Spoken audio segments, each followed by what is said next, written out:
En este periodo de la historia de la filosofía griega, los pensadores dejarán de enfocarse directamente en la naturaleza y darán un vuelco totalmente hacia el centro del pensamiento. Ahora, el interés estará en el ser humano.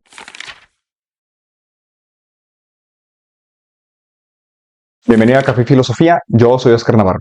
Como sabes, en este canal comparto contenido que tiene que ver con temas de historia e introducción a la filosofía y aspectos de actualidad. Si este contenido te interesa, te recomiendo suscribirte. Terminamos hace poco la serie de videos de los filósofos de la naturaleza y pareciera que ya hubiéramos abarcado más o menos como 1000 años de pensamiento griego, cuando en realidad fueron alrededor de siglo y medio, 2 siglos lo que hemos estudiado, ya que entre Tales de Mileto y Arquelao de Atenas no fue tanto tiempo en realidad.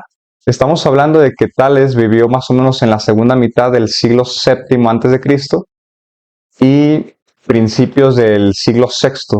Arquelao de Atenas vivió alrededor del siglo V a.C. Fueron alrededor de 200 años, como ya te había mencionado, de filosofía de la naturaleza, que no dejó como tal de ser estudiada, pero dejó de ser el centro de atención para los griegos, que como te decía, dejaron de prestar atención directamente en el origen del cosmos y demás, y se centraron en otras cosas. ¿Cómo o por qué se da este giro y cuáles fueron las causas probables que lo originaron? Voy a mencionarte especialmente 4. Estos 4 puntos que te voy a mencionar no son absolutos, son algunos que yo consideré después de hacer la investigación para realizar este video. Y estoy seguro que te serán de utilidad porque resumen bien el contexto político y social de la época. Cabe aclarar que este tipo de cambios se vivió específicamente con más intensidad en la ciudad de Atenas, centro de la cultura filosófica en esos tiempos, al menos de la cultura griega. Y bueno, ¿cuáles fueron esos factores? Número 1, un cambio de contexto político y social. En esa época, en el siglo V, fue cuando se empezó a consolidar la polis griega, ya que la ciudad de Atenas se convirtió en el centro de atención político y cultural gracias al implemento de la democracia. En esos tiempos, porque estaba cambiando tal cual un modelo aristocrático y se estaban convirtiendo en un modelo democrático, empezaron a cuestionarse cuál era el verdadero sentido de ser buen ciudadano. Empezaron a pensar cuál era la verdadera arete, la virtud. Entonces su preocupación logística en ese momento ya no eran las cuestiones físicas, cómo funcionaba la ley de la naturaleza, sino más bien cómo funcionaban las leyes humanas, porque se estaban reorganizando socialmente. El segundo punto de todos estos cambios es el surgimiento de la sofística. Los sofistas, como buenos hijos de su tiempo, observaron las necesidades de su época y empezaron a estudiar directamente como centro al ser humano. La óptica ya no se iba a ver desde la parte natural, sino más bien desde la percepción del hombre. De ahí la famosa frase de Protágoras: el hombre es la medida de todas las cosas. Uno de los mayores referentes para poder entender al sofista. Los sofistas además eran diestros en la retórica, y lo enseñaban por una módica cantidad. Espero que se entienda el sarcasmo, ¿verdad? No era tan módica. De hecho, algunos consideran a los sofistas como los primeros maestros que cobraban por enseñar. Así que si te dedicas a la docencia, probablemente le debemos un poco de agradecimiento a los sofistas porque fueron los primeros que decidieron cobrar por este oficio, ya que en general aquellos que enseñaban no les cobraban a sus discípulos. Entonces esos pensadores fueron pioneros en ese aspecto. Y pues ellos enseñaban a quienes tenían las posibilidades de pagar el arte de la oratoria y también de las ciencias políticas. El tercer punto del contexto en el vuelco de la naturaleza hacia el antropocentrismo se encuentra en uno de los pensadores por excelencia enemigos de los sofistas, Sócrates. En este caso no voy a mencionar ahorita sus contiendas en contra, sino más bien en cómo él también, como buen hijo de su tiempo, al igual que los sofistas, pues termina dando un vuelco en el pensamiento naturalista hacia el ser humano, ya que Sócrates también pensaba que no era necesario estudiar las leyes de la naturaleza, ya que consideraba que no tenía nada que ver con el pensamiento del hombre o con alguna cosa que realmente valiera la pena. Pensaba que era irrelevante para la vida humana estudiar la naturaleza como tal. Y como bien lo podemos ver gracias a Platón, Sócrates se enfocaba más bien en el conocimiento de sí mismo. De ahí su famosa frase atribuida al oráculo de Delfos: hombre, conócete a ti mismo. Sócrates, por lo tanto, se va a enfocar también en el fortalecimiento de la virtud en el hombre. Y de hecho, con su método, la mayéutica, va a buscar dar luz a la verdad dentro del alma humana. Todo esto con intención de la mejora del individuo, pues él pensaba que a través del conocimiento el ser humano se hacía más bueno y por lo tanto la ausencia de este iba a generar maldad en él. Como último punto, analizando nuevamente la sociedad en general y no a pensadores brillantes específicos de la época, tenemos el contexto intelectual y cultural de esos tiempos. Primero que nada, creció un escepticismo hacia las corrientes cosmológicas que se habían dado en el tiempo de la filosofía de la física. ¿Por qué? Porque si lo analizamos bien y observas toda la serie de videos que estuve haciendo relacionado con la filosofía de la naturaleza, te darás cuenta que hubo tantas ideas del principio del cosmos como hubo filósofos en aquella época. Los intelectuales de esos tiempos pensaron en diferentes principios. Tenemos el principio, por ejemplo, Tales de Mileto pensó en el agua, después hubo quienes pensaron en el apeiron, el aire, los átomos, las homeomerías y demás.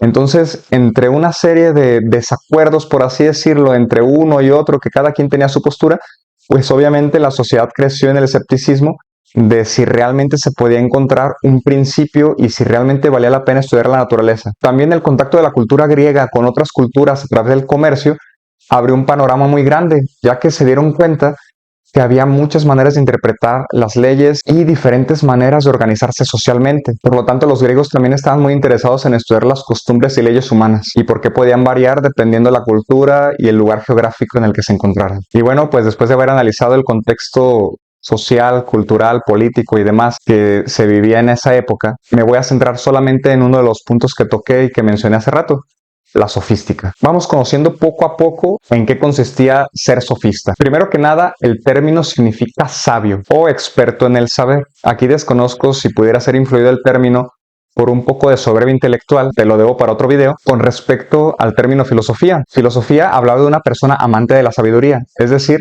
que el filósofo se consideraba aspirante a ella, amante de ella, mas no poseedor.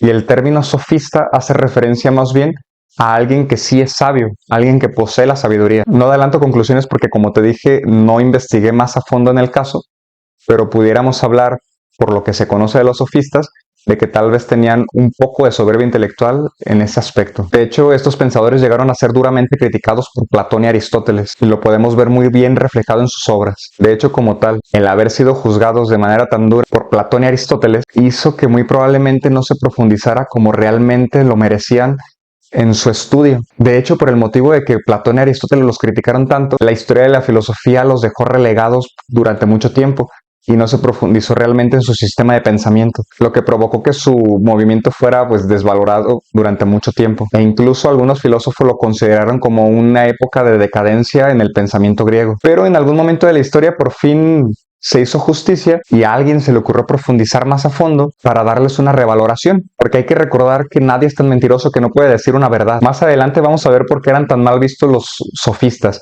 Sí, pero en general, pues como te menciono, por la manera de desarrollar su filosofía, por algunas cuestiones sobre todo relativistas, pues fueron tachados tal cual de pensamiento decadente. De hecho, si hiciera una analogía, yo creo que el sofista era tan mal visto en la cultura filosófica posterior a ellos como lo pudiera ser en un contexto judío en la época de Jesús, el término de los fariseos. Y si analizamos a los sofistas y a los mismos fariseos que ahorita te acabo de mencionar, pudiéramos encontrar figuras rescatables tanto en uno como en otro.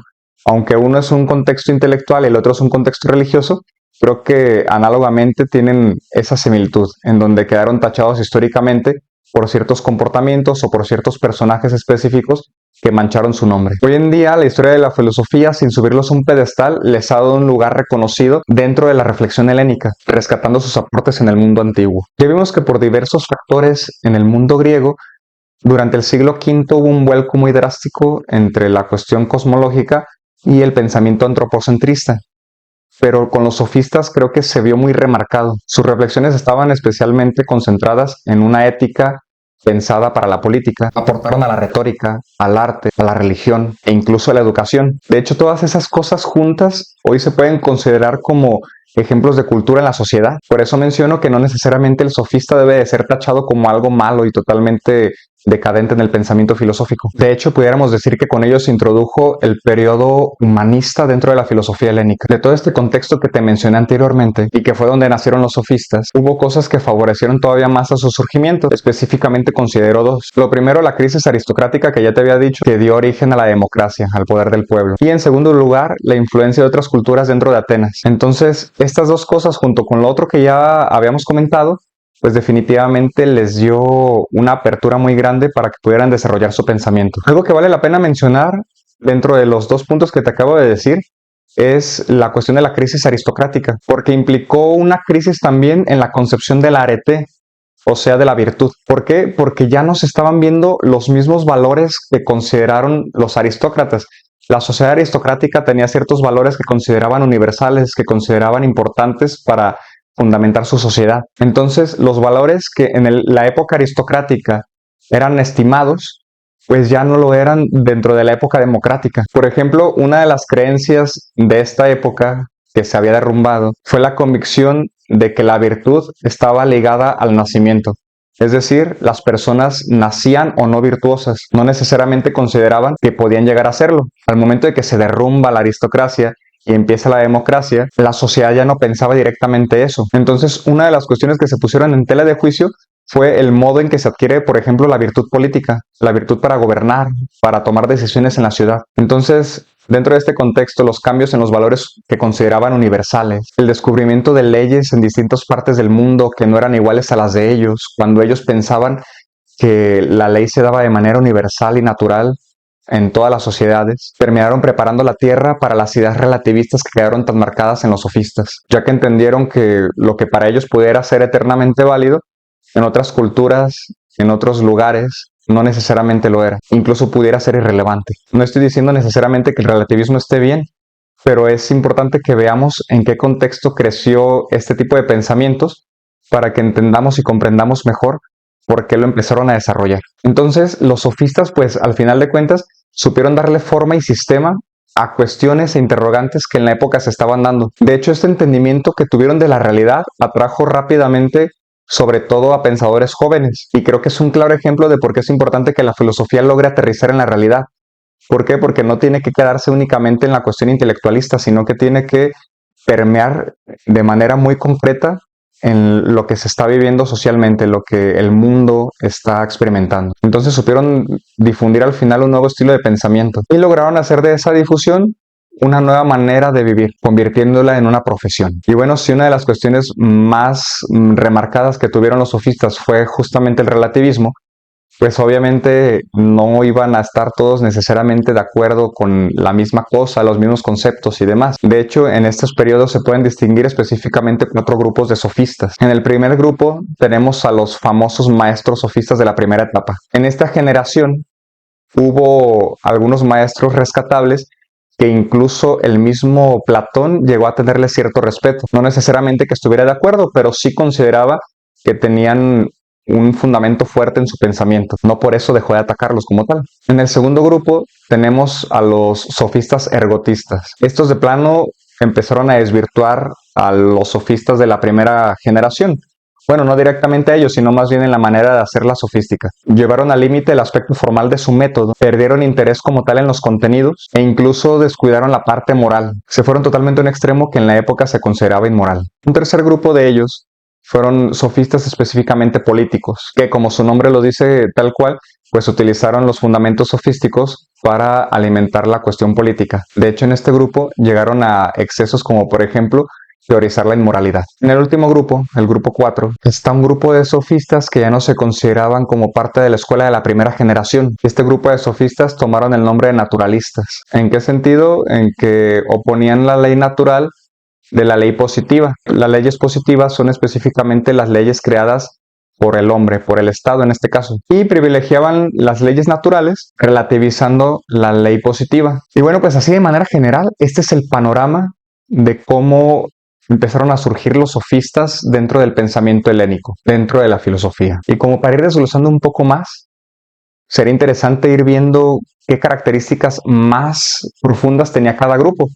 Por ejemplo, en el primer grupo, los maestros célebres, aquellos que iniciaron la sofística, pues tenemos, por ejemplo, al gran Protágoras de Abdera, a Gorgias de Leontini y a Pródico de Seo. Pero estos 3 filósofos merecen que les dediquemos otros videos, porque si no solamente estaríamos dando una pincelada muy general de su pensamiento. Esta es una oportunidad para que active la campana de notificaciones para que no te pierdas la serie de videos que voy a dedicar a los sofistas. Nos vamos a quedar hasta aquí. Como ya te decía, si te ha gustado, te agradecería mucho también que le dieras un like y le des clic al botón de compartir para que más personas puedan llegar a conocer este y los demás videos que voy a estar subiendo. Gracias por acompañarme en esta charla de café. Nos vemos en el siguiente video.